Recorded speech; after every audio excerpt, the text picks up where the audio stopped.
Hello friends, आपका स्वागत है मेरे चैनल भक्ति की शक्ति में। आज मैं आपको हरियाली अमावस्या की कथा सुनाने जा रही हूँ। अगर आपको मेरी ये कथा पसंद आए तो कमेंट बॉक्स में ओम नमः शिवाय अवश्य लिखें। सावन मास की कृष्ण पक्ष की अमावस्या को हरियाली अमावस्या कहते हैं। इसे चितलगी अमावस्या भी कहते हैं। उत्तर भारत में इस अमावस्या का बहुत अधिक महत्व है। हिंदू पंचांग के अनुसार वर्ष का 5वां महीना श्रावण का महीना होता है। इस महीने का हर एक दिन महत्वपूर्ण माना जाता है, क्योंकि यह माह महादेव की आराधना को समर्पित है। श्रावण महीने की शिवरात्रि के तुरंत बाद ही यानी कृष्ण पक्ष की 15वीं तिथि को श्रावण मास की अमावस्या होती है। इस महीने की अमावस्या को नदी स्नान एवं दान पुण्य का बेहद खास महत्व है। अमावस्या पर पितरों की पूजा का खास महत्व बताया गया है। इस दिन पितृगण को प्रसन्न करने के लिए श्राद्ध, तर्पण और पिंडदान जैसे कर्म किए जाते हैं। श्रावण का महीना वर्षा ऋतु का महीना होता है और इस दौरान पृथ्वी पर चारों ओर हरियाली ही हरियाली का माहौल दिखाई देता है। इसलिए सावन माह में पड़ने वाली अमावस्या को हरियाली अमावस्या कहते हैं। इस दिन व्रत करने से पितृदोष से छुटकारा मिलता है। हरियाली अमावस्या की व्रत कथा। बहुत समय पहले की बात है। एक नगर में एक राजा राज करते थे। राजा की एक बेटा और बहू भी थे। राजा की बहू ने एक दिन मिठाई चुराकर खा ली और सारा दोष एक चूहे पर डाल दिया। यह सुनकर चूहा गुस्सा हो गया और उसने यह प्रण ले लिया कि एक दिन मैं इसका सच राजा के सामने लाकर रहूंगा। तभी एक दिन राज दरबार में एक अतिथि पधारे और वह राजमहल के अतिथि कक्ष में विश्राम करने गए। चूहे ने मौका हाथ लगते ही उस अतिथि के कक्ष में रानी के वस्त्र रख दिए। सभी लोग प्रातःकाल उठकर आपस में बातें करने लगे कि अतिथि के कक्ष में छोटी रानी के कपड़े कैसे मिले। इसकी जानकारी जैसे ही राजा को मिली तो राजा ने उस रानी को राजमहल से बाहर निकाल दिया। रानी रोजाना संध्या होने पर दीपक जलाती, ज्वार बोती तथा पूजा करके गुड़धानी का प्रसाद बांटा करती थी। एक दिन शिकार करके लौटते समय राजा की नजर उस रानी पर पड़ी। राजा ने राजमहल में आकर सबको बताया कि आज वृक्ष के नीचे कोई चमत्कारी चीज देखी है। झाड़ के पास जाकर देखा, वहाँ 2 दिए आपस में बातें कर रहे थे। उनके आपस में बातें हो रही थी कि आज क्या खाया सबने, कौन क्या है। उनमें से एक दिए ने बोला, मेरे जान पहचान के अलावा आपका कोई नहीं है। आपने ना तो मेरी पूजा की और ना ही मेरा भोग लगाया। ऐसा सुनकर अन्य दिए ने उससे पूछा, ऐसी भी क्या बात हो गई।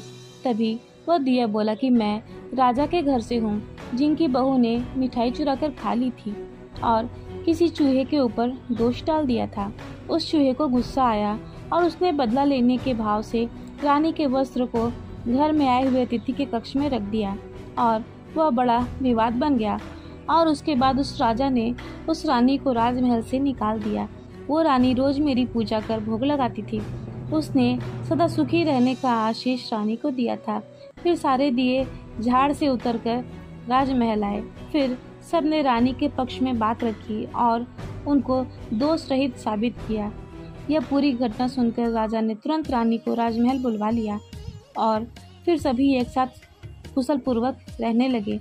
राजा रानी सब खुश रहने लगे। हरियाली अमावस्या की पूजा विधि। महिलाओं को सुबह उठकर पूरे विधि विधान से माता पार्वती और भगवान शिव जी की पूजा करनी चाहिए तथा सुहागन महिलाओं को सिंदूर सहित माता पार्वती की पूजा करनी चाहिए और सुहाग सामग्री बांटनी चाहिए। ऐसा मानना है कि हरी चूड़ियाँ, सिंदूर, बिंदी बांटने से सुहाग की आयु लंबी होती है और साथ ही घर में खुशहाली आती है। अच्छे भाग्य के उद्देश्य से लड़के भी चूड़ियाँ, मिठाई आदि सुहागन स्त्रियों को बांट सकते हैं, लेकिन यह कार्य दोपहर से पहले कर लेना चाहिए। हरियाली अमावस्या के दिन भक्तों को पीपल और तुलसी के पेड़ की पूजा करनी चाहिए। इस दिन पीपल के वृक्ष की पूजा एवं फेरी किए जाते हैं तथा मालपुए का भोग लगाया जाता है। धार्मिक ग्रंथों में पर्वत और पेड़ पौधों में भी ईश्वर का वास बताया गया है। पीपल में त्रिदेवों का वास माना गया है।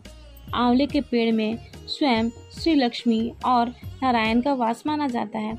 इस दिन कई लोग उपवास भी रखते हैं। इसके बाद शाम को भोजन ग्रहण कर व्रत तोड़ते हैं।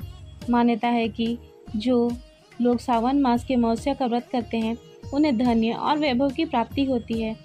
इस दिन पवित्र नदियों में स्नान के बाद ब्राह्मणों, गरीबों को यथाशक्ति दान दक्षिणा देनी चाहिए। इस दिन पीपल, बरगद, केला, नींबू, तुलसी आदि का वृक्षारोपण करना बहुत ही शुभ माना जाता है। हरियाली अमावस्या का महत्व। श्रावण मास के कृष्ण पक्ष की शिवरात्रि के अगले दिन अमावस्या पर्व मनाया जाता है। इस दिन प्रातःकाल किसी पवित्र नदी में स्नान और दान का विशेष महत्व है। श्रावण हरियाली अमावस्या के दिन पितरों की आत्मा की शांति के लिए दान, पूजा पाठ, श्राद्ध कर्म आदि करना चाहिए। मान्यता के अनुसार इस दिन पेड़ पौधों की विशेष रूप से पूजा की जाती है, इसलिए इसे हरियाली अमावस्या कहा जाता है। इस दिन पीपल और तुलसी के पौधे की पूजा करनी चाहिए। पुराणों के अनुसार पीपल के पेड़ में त्रिदेव ब्रह्मा, विष्णु और महेश का वास माना जाता है। इस दिन पेड़ लगाने से शुभ फलों की प्राप्ति होती है। जीवन में सभी प्रकार के कष्ट दूर होते हैं। जय हो भगवान शिव की। ओम नमः शिवाय। फिलहाल इस वीडियो में इतना ही। अगर आपको मेरी ये वीडियो अच्छी लगी हो तो मेरे वीडियो को लाइक करें और ज़्यादा से ज़्यादा शेयर करें, और ऐसे ही भक्तिपूर्ण वीडियो देखने के लिए मेरे चैनल को सब्सक्राइब करना न भूलें। वीडियो में अंत तक बने रहने के लिए आपका धन्यवाद।